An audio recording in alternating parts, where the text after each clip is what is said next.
There's this whole narrative that's beginning to really kind of drive the markets is that nothing can stop the market. And it certainly seems that way. And that's the kind of the general tendency. This market just goes up every day. Even yesterday morning, tried to sell off a little bit in the morning, and then markets rallied right back, started running to new highs yesterday. If you take a look at the momentum ETF, MTUM, it's just having a stellar move higher here as people just continue to kind of push into that momentum trade. Nothing wrong with that, but again, what goes up eventually does come down. The question is always when, always the timing. It's all about momentum right now. It's kind of crazy. This is a chart I posted this morning on X. I labeled it, you've got that love and feeling, because this is the momentum factor divided by the SPX or the SPY. It's now at the highest level it's been since the market peak in 2020. Again, this is the thing about momentum. It takes a while to roll off. I'm looking at relative strength when on a weekly basis, relative strength is above 80. How long is it until the next bear market? On average, it's about 33 weeks. I've just been kind of going back to 1970 looking at all these relative strength over 80, which is where we are right now. We're at 86 on a weekly basis. So again, kind of the clock's already started ticking potentially for the next correction, but it doesn't happen tomorrow. It takes 12, 24, 36 weeks before you get there. That speaks to a lot of questions that I get as of late too, where there are a number of folks that have been kind of resting in T-bills or money market funds, and now they're starting to see their interest rates go down. So now I think they're feeling forced that they need to start deploying their money into other asset classes, maybe including equities, maybe even dividend-paying stocks, just to try to recreate some yield. And kind of a common concern that I receive is, man, John, look at these markets. They sure are pricey, aren't they? They're frothy. There's a lot to be said where I could agree with that, but at the same time, you have to look at money flows and look at momentum, because all of these money flows that are coming into the market through passive ETFs, index funds, et cetera, that can help support share prices. But to your point, this momentum could stay strong for a while. It might be a year, 18 months, 2 years, 3 years, 4 years before we see something change. So I think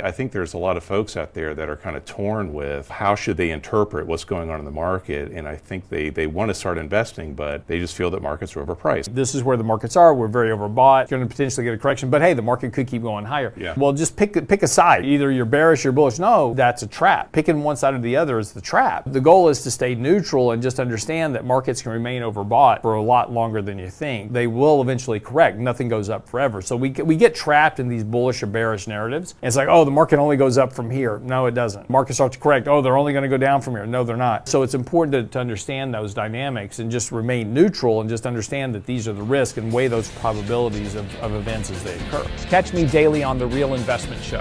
The link is in the description.